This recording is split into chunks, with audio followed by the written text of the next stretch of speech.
nous a apporté le guerrier dragon. Quoi? Les apparences sont souvent trompeuses. Kung Fu Panda nous raconte l'histoire de Po, un gros panda maladroit qui devient de manière inattendue l'élu pour accomplir une ancienne prophétie. Il va par conséquent devoir suivre un apprentissage intense du Kung Fu aux côtés des plus grands maîtres de la discipline. Alternant entre humour et scènes d'action joliment chorégraphiées, Kung Fu Panda a su trouver sa place bien à lui dans le paysage de l'animation. Intéressons-nous alors à la création de notre fameux panda ventripotent. Vous êtes sur la chaîne de CEO et on est parti pour le 23e épisode de Storyjin.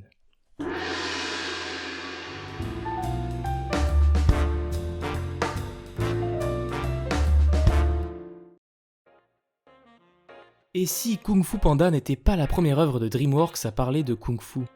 En 1999, la branche jeux vidéo de DreamWorks sort le jeu Taifu Wrath of the Tiger sur PlayStation, un jeu où on incarne un tigre qui va apprendre différentes techniques de Kung Fu pour pouvoir vaincre le maître dragon. 5 ans plus tard, DreamWorks décide de repartir sur une base similaire pour en faire un long métrage d'animation. L'idée de base d'un panda pratiquant le Kung Fu a été trouvée par Michael Lachance, qui a lui-même pris des cours de karaté quand il était enfant. On reparlera de ce petit gars en fin de vidéo, vous allez voir qu'il y a des histoires pas super net. En changeant le tigre par un panda, on obtient un décalage comique avec ce héros qui semble intuitivement bien moins propice à apprendre le kung-fu. L'idée originale étant carrément de faire du film une totale parodie, le co-réalisateur John Stevenson fera le choix d'orienter son film dans une direction plus comédie d'action et d'arts martiaux. La référence guide sera d'ailleurs le film Crazy Kung Fu de Stephen Chow. Et qui dit kung-fu dit tradition chinoise. Bon là, si vous êtes familier avec les Storyjin, vous savez qu'à un moment ou un autre, les équipes d'animation vont devoir prendre des références. Et c'est ainsi que les équipes de DreamWorks mèneront une étude approfondie sur les différentes formes d'art chinois, que les animateurs prendront des cours de tai chi et de kung fu pour bien analyser et comprendre les différents styles de kung fu, et la direction artistique du film prendra le soin de placer un maximum de références à la culture chinoise. La séquence d'intro du film a par exemple été réalisée pour faire penser au théâtre d'ombre, une forme d'art typiquement chinoise. Pour les 5 cyclones, ils font bien sûr référence à 5 styles de kung fu, le tigre, le singe, la grue, le serpent et le dragon. Des styles qu'on retrouve effectivement dans leur manière de combattre. On a aussi le style du léopard avec le personnage de Tai Lung. On peut observer également plusieurs hommages au cinéma chinois. La course-poursuite sur les toits des habitations a été inspirée du même genre de scène dans le film Tigre et Dragon réalisé par Ang Lee. Et le palais de jade quant à lui est inspiré du palais du roi dans le film Héros réalisé par Shang Yimou. Pour finir cette partie consacrée à la Chine, il faut savoir que la production est allée jusqu'à récompenser les animateurs en leur donnant un biscuit chinois chaque fois qu'ils terminaient l'animation d'une scène. Trouve-toi un vrai métier au lieu d'animer des pandas?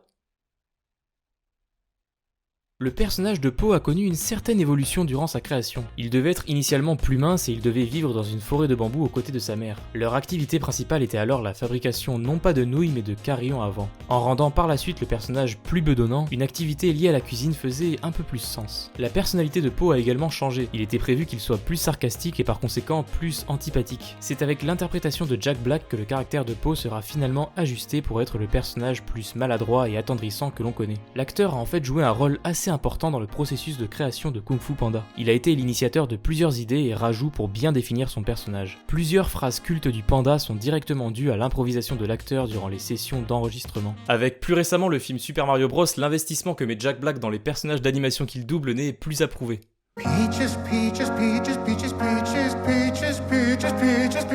En général, dans les films d'animation, les personnages sont designés par une équipe entière de graphistes qui travaillent ensemble sur les différents concept art. Pour Kung Fu Panda, c'est un cas assez rare. Le design que Nicolas Marley a proposé pour Po a tellement séduit l'un des co-réalisateurs que ce dernier a demandé à Nicolas de créer les designs de tous les personnages principaux. C'est d'ailleurs intéressant de revoir les propositions qui n'ont pas été retenues, certaines étaient notamment bien plus complexes et détaillées que les designs de Nicolas Marley. Mais c'est justement là la force de cet illustrateur qui a su proposer des designs simples, efficaces et qui restent en mémoire. Reparlons maintenant des 5 cyclones. 5 personnages, ça paraissait un peu beaucoup à introduire et il y a donc eu des discussions au sein des scénaristes pour en supprimer un, réduisant la bande au titre de 4 cyclones. Mais les réalisateurs du film s'étaient déjà trop attachés à ces personnages au point qu'ils se sentirent obligés de garder les 5 cyclones tels quels. Le personnage de Mante devait d'ailleurs à la base être un traître, œuvrant en secret pour le compte de Tai Lung. Même si l'idée a été abandonnée, je me suis toujours méfié de ce personnage, il est tout petit, il a l'air fourbe, il m'inspire pas confiance. C'est au total 391 personnes qui travailleront pendant environ 4 ans et demi pour que le film voit le jour. Kung Fu Panda sortira sortira finalement le 6 juin 2008 et il récoltera plus de 630 millions de dollars au box-office mondial, soit presque 5 fois son budget initial de 130 millions de dollars. Avec 3 longs métrages, plusieurs courts métrages ainsi que des dessins animés inscrits dans le même univers, Kung Fu Panda fait aujourd'hui partie des grandes sagas de DreamWorks. Prévu comme une franchise en 6 films, le 4e volet de Kung Fu Panda devrait voir le jour en 2024.